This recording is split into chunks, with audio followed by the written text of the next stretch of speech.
welcome everyone to Valentine's Day 2021. I know that it is already Valentine's Day and you've probably already made your Valentines, but I thought that I would share this card just in case you wanted to use this technique on another card that isn't a Valentine, or perhaps you're watching this in 2022 or 2023 and you would like to make this exact Valentine. So what I've started with here is a piece of 120 pound cardstock, I think it is, that I got on Amazon.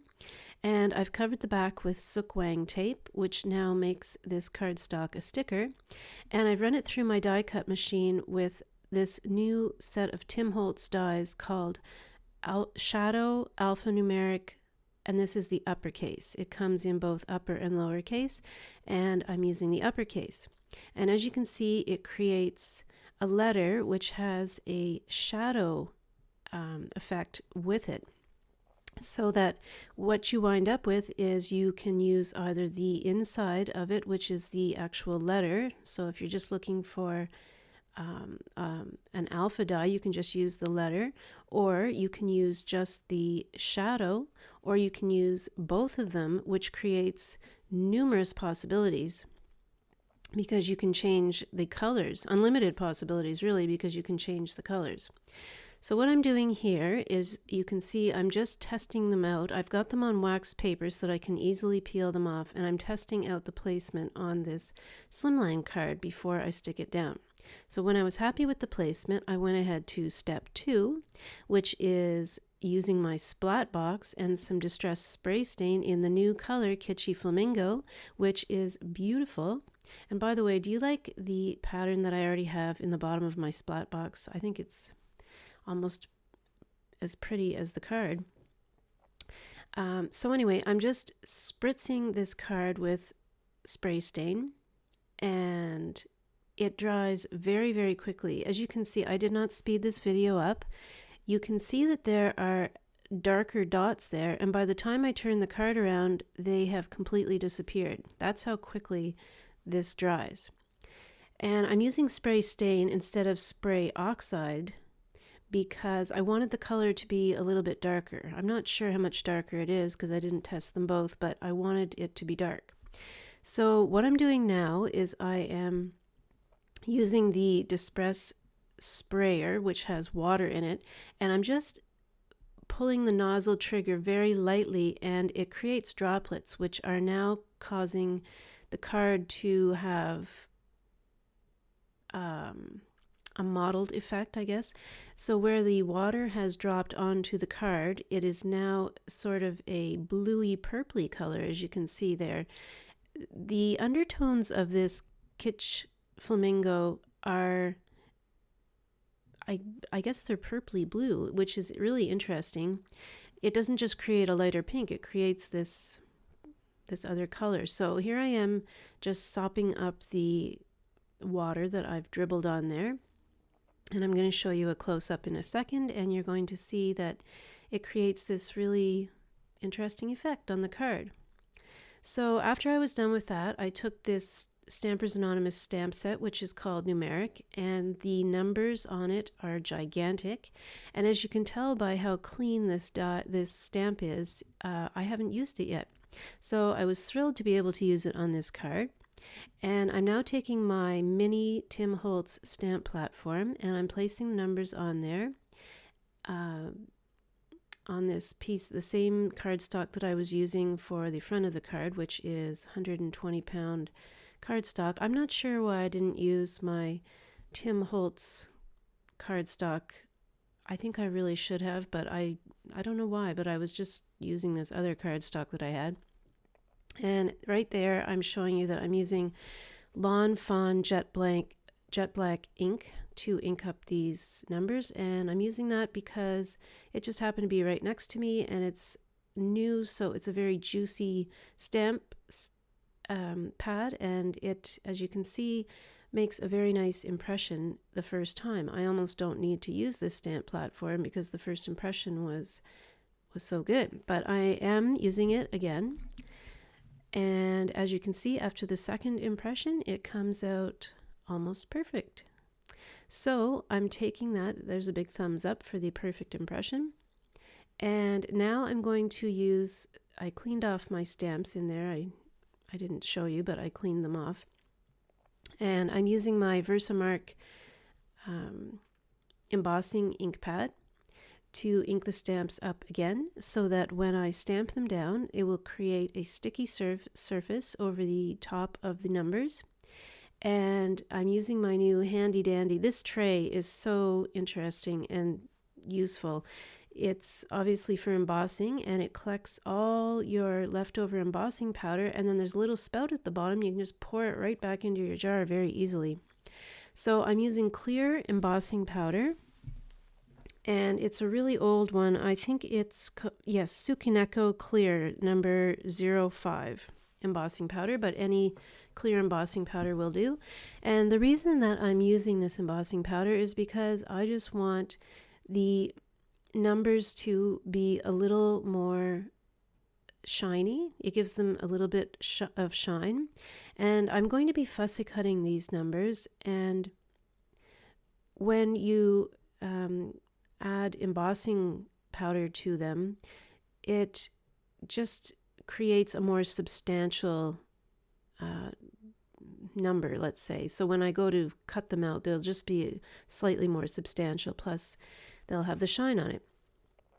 So here we are, and here I go about doing this with my Stampin' Up! Scissors, which when it comes to fussy cutting, I prefer these scissors. I don't know if it's because they just fit into the corners nicely or what, but whenever I have fussy cutting to do, I always reach for these scissors. They just do the job well, and they haven't let me down yet, so I just keep using them. So I've cut out the numbers, and now I've got, I also cut out a little rectangle there with a Tim Holtz die, a postage. I'm not sure the exact name of it, but as you can see, it makes it look like a postage stamp. And I am using my Tim Holtz sanding tool. Everything in this video seems to be made by Tim Holtz, but I am a big fan, and I do own a lot of his products. So anyway, I'm sanding up this. Oh, also the cardstock is also a Tim Holtz gold cardstock. But I wanted it to be roughed up a little. I want this to be a shabby chic Valentine, and as you can see, I did a good job there of roughing up the gold just by using that sandpaper in all directions, and especially on the edges. And now I am using some Stampin' Up! What are the name of those? I always forget the name of those, but they're foam dots, and I have some black ones that I'm using. And I am using my Tim Holtz media platform. No, that's not what it's called. The Tim Holtz glass mat, whatever it's called, I was using it there to line up my numbers. As you can see, there's a grid on it, and it makes for easy alignment with the numbers. So now I've got some distress ink, and I'm using walnut stain, and I'm going over the areas that I distressed with the sandpaper, because I wanted there to be I wanted the areas that I distressed just to be a little bit darker. And it's interesting, this gold cardstock, it's working on the edges really well, but the middle of the cardstock is also distressed, and I couldn't seem to transfer the ink to that part. Maybe I didn't distress it enough. I probably didn't distress it enough, but I distressed it as much as I wanted to, so I didn't really want to go any further there with that. So now we have the same walnut stain I'm using here, and now I'm distressing the side of the panel. But as you can see, it's working, but it's too uniform for my liking. Like, it looks like it doesn't look real to me. It's just too perfect. So at that point, I found my Tim Holtz distressing tool, which I'm using to distress the edges. And this tool works so well. I was at a scrapbooking convention one time, and a well-meaning person, I didn't have one of these, and I was wanting to buy one, and the store that was there they were all sold out of them. And this person beside me who was trying to help me said, you know what, you don't need that. All you have to do is use your scissors. Just open up your scissors and use those along the edge of the paper, and it does the exact same thing. Well, I tried and tried and tried to use those scissors to create this effect for years, but when I finally got this tool, I was amazed at what a difference it makes. It not only roughs up the edges, but it creates a ridge, because I guess it roughs them up so much that it's pushing the papers up in both directions, so that, I don't know if you can see there on the left hand side, it makes like a frame almost for the card. It just works really, really well. So if you have the chance to buy this, and it's very inexpensive, I think this tool is under $10 if I'm not mistaken, and I live in Canada. So if you have the chance to buy this, I would, because it works really, really well. And you can see now when I come back in with my walnut stain, the ink sticks to it much easier, and it doesn't have that line that I had on the other side.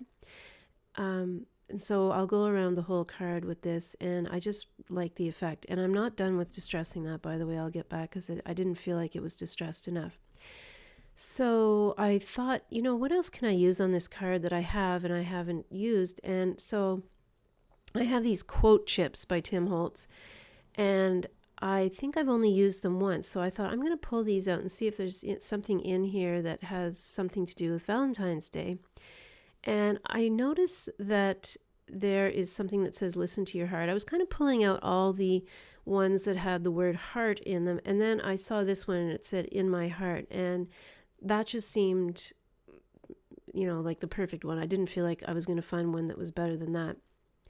And then I started to distress this, and I realized this ink isn't going to take well on here until I start roughing it up like I did with the card, because the quote chip has it has some sort of covering on it. It's probably a nice, the paper is not like regular paper. It's got a smooth covering. So I roughed it up a bit with my sandpaper, and then I'm going back again with walnut stain, and as you can see, it just takes the ink a little bit better, and it has the desired effect.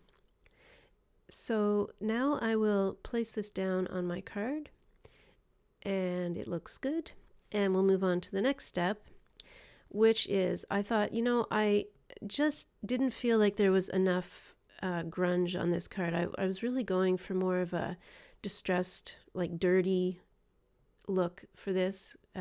Shabby chic, I guess, would be the proper word.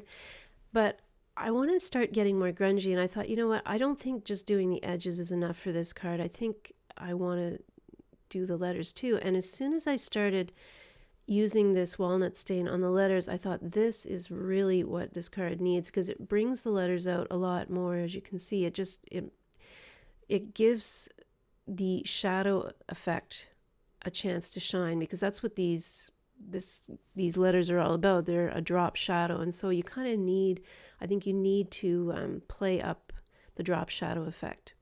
So here I've got Martha Stewart punch, and it's an older one, and I think I got it at a thrift store, and it punches out punches out these hearts, and I'm using my red line, I think that's what it's called, red line glue. I really like this glue because it's got a very fine tipped applicator, and I'm using my Tim Holtz, or I guess those are, I think they're Tim Holtz Sizzix tweezers there. And I'm not used to using tweezers, honestly. Like, I usually use my hands and my fingers. I just prefer to use my fingers, but these were so tiny. I thought, what, I should get in the habit of using these tweezers, because then you don't get glue all over your fingers. And, I was actually pretty happy with the way they work, so I'll probably start using those tweezers more often. Dimensionals, that's what these are called. So I'm using some more Stampin' Up! Dimensionals here on the back of the panel, because I wanted some extra rise. And now I'm trying to figure out where to place this. At first I was going to center it in the middle of the card, but I thought, what, I don't see enough of the letters that way. So then I pulled it over to the right, and I felt like that was a little bit better, because you could see the letters peeking around the edge of the frame. So now I'm just going to ink up the back of the quote chip, and the quote chip is dimensional itself, so I didn't bother using any dimensionals for that. And I just put that underneath, and I thought that looked pretty good right there. And I'm really liking the way this card looks. And so I've created a base for the card, and the base is made out of Tim Holtz cardstock. I can't think of the exact name of it now, but it is the new white cardstock, mixed media cardstock, I think it is. It really holds up well when you use mixed media on it. I think that cardstock is over 100 pounds too.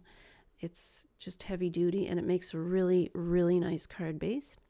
So I'm lining up my card here, and as we all know, this is the most difficult part, is getting that centered, and I think I did it. I think I finally, landed a card perfectly without having to adjust it or rip it up or cry later in my tea because I didn't get it centered properly. And then the one final step I used here was that I took some glossy accents, and I just thought that those hearts were looking a little bit flat, so I used the glossy accents around the hearts to give them some dimension, and I really, really like the way this card turned out. I'm going to give it to my mother for Valentine's Day, and the glossy accents hasn't dried here, but in the pictures at the end you will see that it has. And that's it. So thanks for watching, and I'll see you in my next video.